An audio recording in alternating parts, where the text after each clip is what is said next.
Ollie was at this party. It was at the art museum, and it was a lot of fun. There were a lot of interesting people there. Ollie was there with his friend Margaret.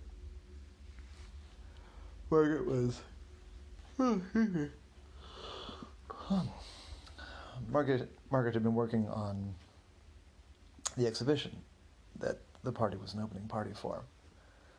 Um, and they were chatting, and this guy came up, and he was acting very strange and very familiar, kind of making Ollie and Margaret uncomfortable. He kept on asking and talking about how he was going to have his art in the museum. And Margaret tried to stop. Margaret tried to explain that part where it wasn't her decision, that she was in charge of, she'd be assigned to curate various exhibits, and she had some input into, what the exhibit would be, but that, her bosses really picked the themes and the artists. But he just kept insisting that he was going to be in the museum and she was going to help him. And it got to the point that, they decided they wanted to leave the conversation. And so Margaret said, "Okay, look, sir, I'm sorry. I'm not the right person to help you. And this conversation is making me uncomfortable, so I'm going to end it." And then she walked away. And Ollie put himself between her and him, and he walked away too. And they thought that would probably be the end of it. I was like, "Can you guys stop, please?" So they went for the rest of the party, and the guy didn't come back and bother them again. So we thought, okay, that was uncomfortable, that was awkward, but took care of it.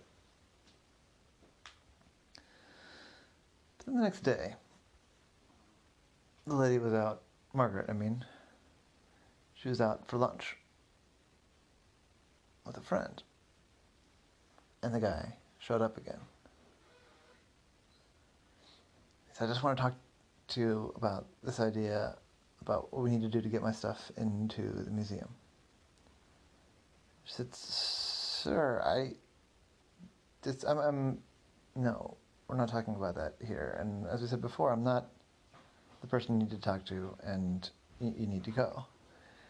And then again, he just kept talking to her for like 5 minutes. And she said, "Sir, I'm having lunch with my friend, and you need to go." So eventually he left. And then that evening, she was at her house, and the guy showed up there. And she just saw him coming down the street toward her, and she went inside of her house and locked the door and didn't answer when he rang the doorbell.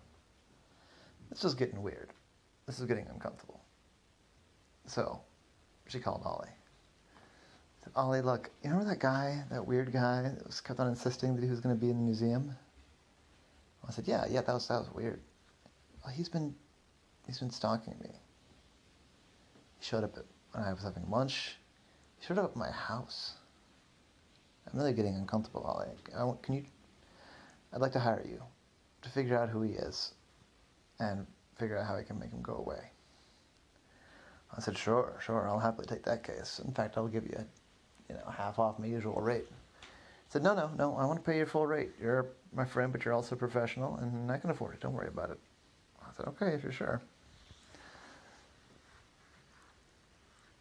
He said, so tell me, I know you don't want to give him any, more of your brain space, but if you could try and tell me everything you remember about what he said about his art. Did we even get his name? He said, oh yes, he's given me his name like 8 times. His name is Michael Vanderneek. I said, all right, that gives me a lot to go on. I remember what he looked like. Yeah, I'll start digging.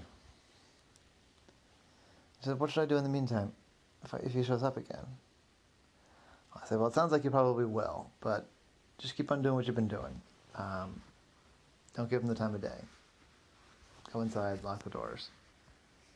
It doesn't seem like he's dangerous, just annoying, but we need to be careful. Oh, and let your boss know. This is related to your work, so they need to be aware of it. I said, okay, I'll do those things. You know what, Ollie? Actually, I'm supposed to go on vacation. So maybe I'll tell my boss that now that the exhibit's up, I'm going to go on vacation. I said, yeah, it's a good idea. So she did. She told her boss that she was going to go on vacation. The boss was like, oh, yeah, great. We'll give you a call if you need anything. And she hopped on a train and went up to go see her family in upstate New York.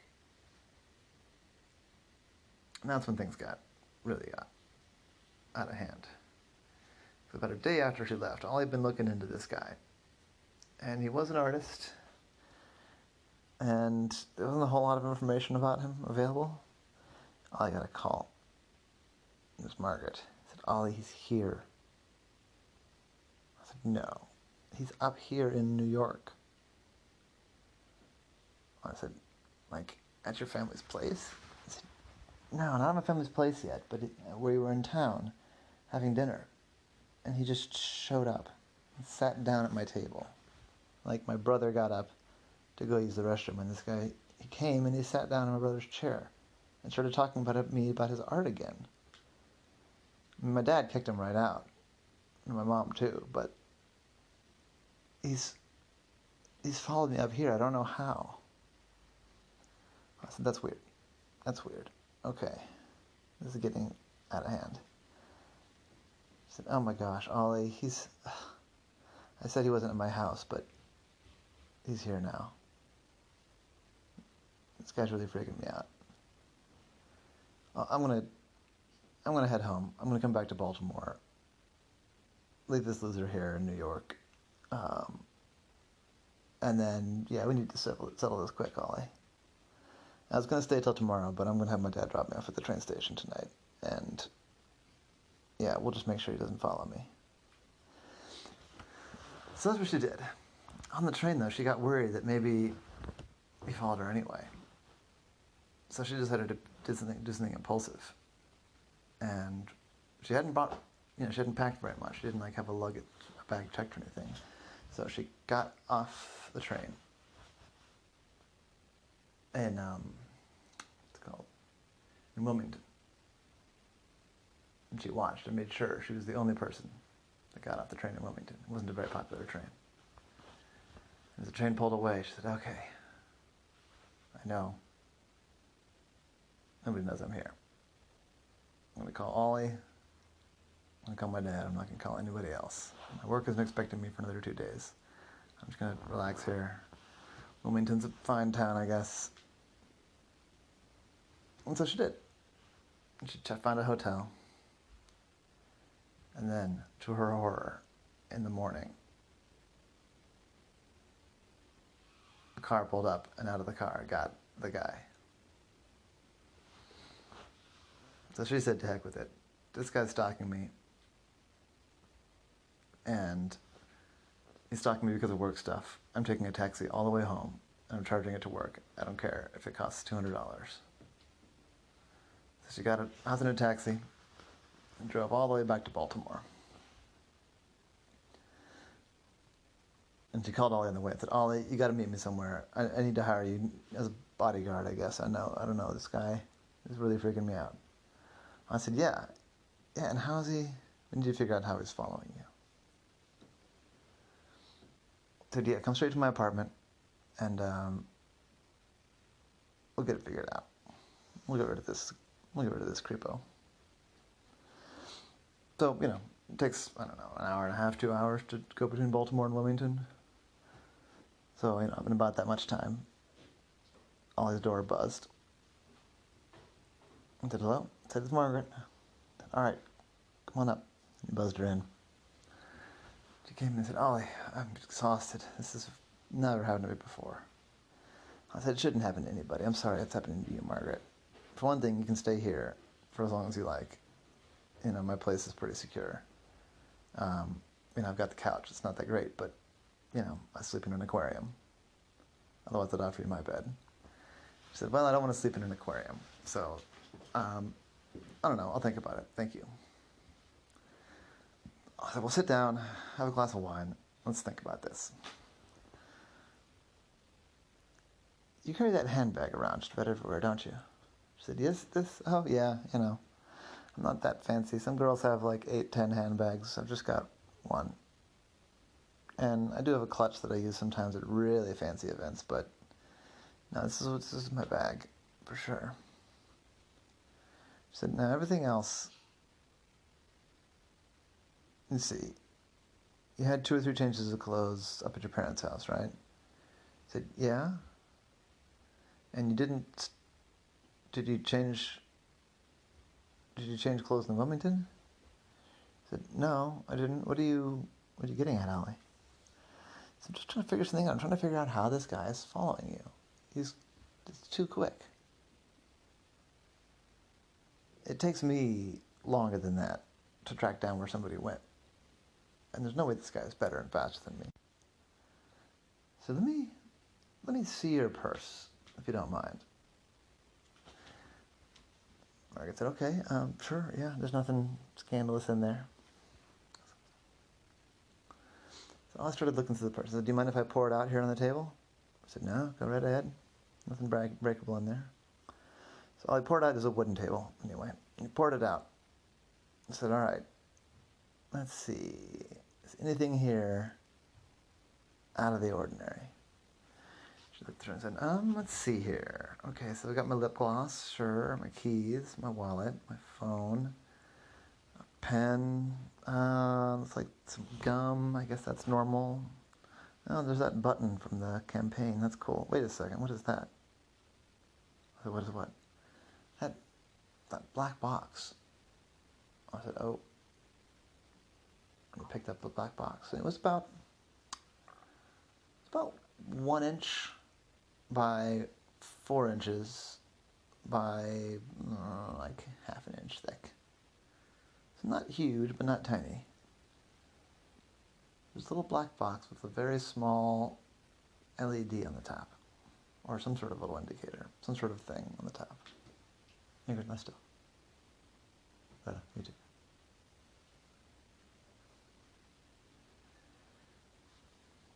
And he looked it all over, and then he saw on what I guess you'd call the bottom, opposite side from the little indicator, in very faint type, it's a GPS transponder. Oh, it's a GPS transponder.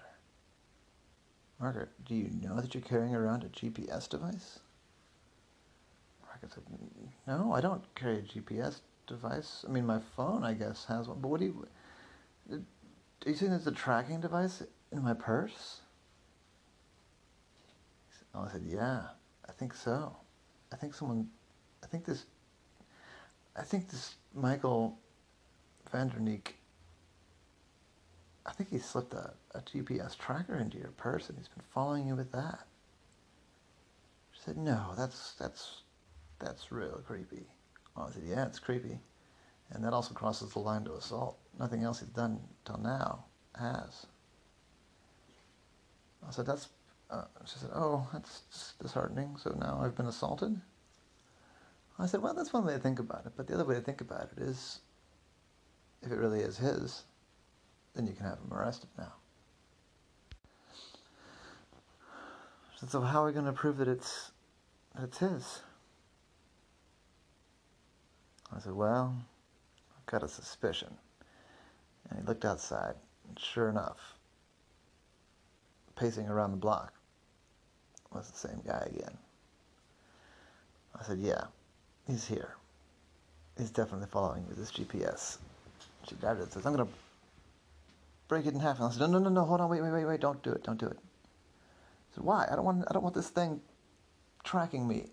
I said, yeah, but we need to use it to trap him. I said, what do you mean? I said, in order to really prove that it's him tracking you with that device, that he's the one doing it,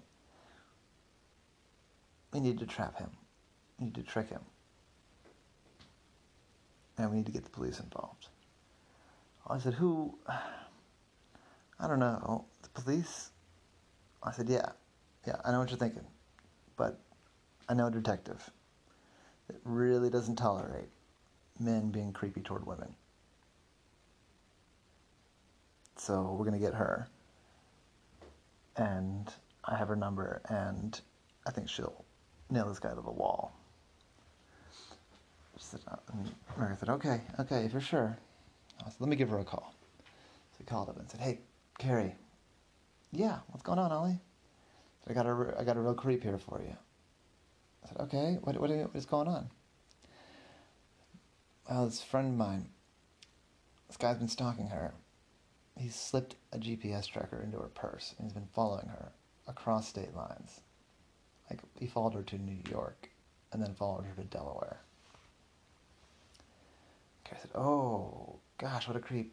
Yeah, do you have the GPS tracker still? I said, yeah, I thought you'd ask. I do have it. I said, all right. You thinking what I'm thinking, Ollie? I said, yeah, I'm thinking we do a sting. All right, here's the deal. Where are you? I said, me and Margaret, the victim, are here in my apartment building. Same place you've been at? I said, yep, same place. All right, and I'm guessing the guy's probably there too. I said, yeah, he's down on the sidewalk. I said, all right, I'll meet you around back on the loading dock, like where the garbage and the move-out area is. You can slip me the tracker. And I'll take it from there, but if you want to come watch, you certainly can. I said, I do kind of want to watch. Well, Margaret, do you want to see this guy get busted? Or would you rather stay here where it's safe?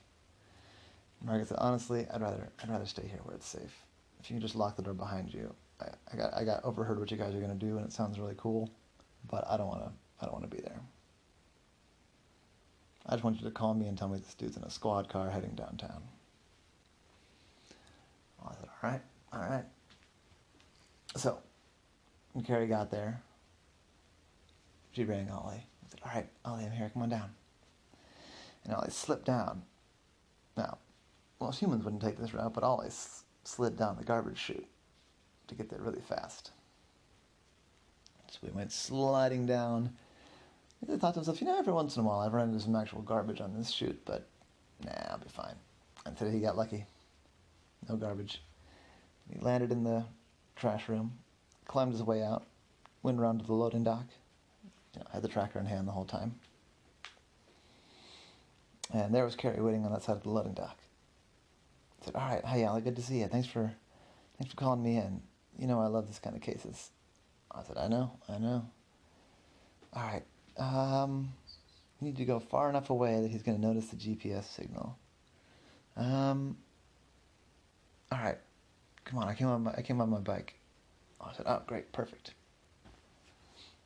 So they went to the end of the alley, and they got on Carrie's bike. Motorcycle, I should specify. And they pulled away. Not crazy fast, not loud enough to attract attention. But drove out of the alley, drove out and around. Carrie said, all right, what sort of places has he been confronting her? I said, he seems to come to her when she's like eating in a restaurant or something like that, or like out for coffee. I said, all right, perfect. I know just the place. So she pulled into a restaurant that had outside seating, but in these big booths. So you couldn't really, you couldn't see who was in the booth until, you were there right next to the booth. And I said, oh, perfect. We're going to set the... So they sat down, they put the GPS there on the table, and they ordered a couple of beers and waited. And they sat far in so that you couldn't really see who was in the booth at all. Except Ollie had one tentacle underneath the table, toward the end, ready to grab the dude. And sure enough, around he came.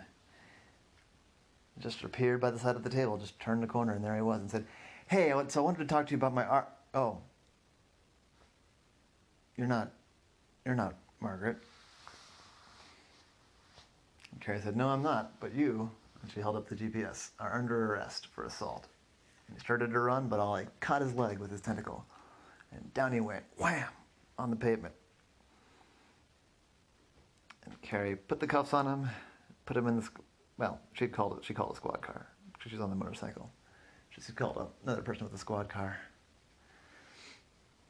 I said, no, you don't understand. It's all about the art. And Carrie said, you can't stalk people, even if it's all about the art. You're going to jail, buddy. Good luck. And you don't get the GPS tracker back. The car pulled away. Ollie and Carrie called Margaret. I said, Margaret, he asked us to call you when he's in a squad car heading downtown. Well, he's in a squad car heading downtown. He said, oh, what a relief. Hey, I hate to ask, but I feel kind of freaked out. Could somebody give me a ride home? Carrie said, do you like motorcycles? I said, I do, actually. I'll be there to give you a ride home. So, Carrie and Ollie rode back to Ollie's apartment. Ollie got off, Margaret got on, and that was the case of the art museum creep.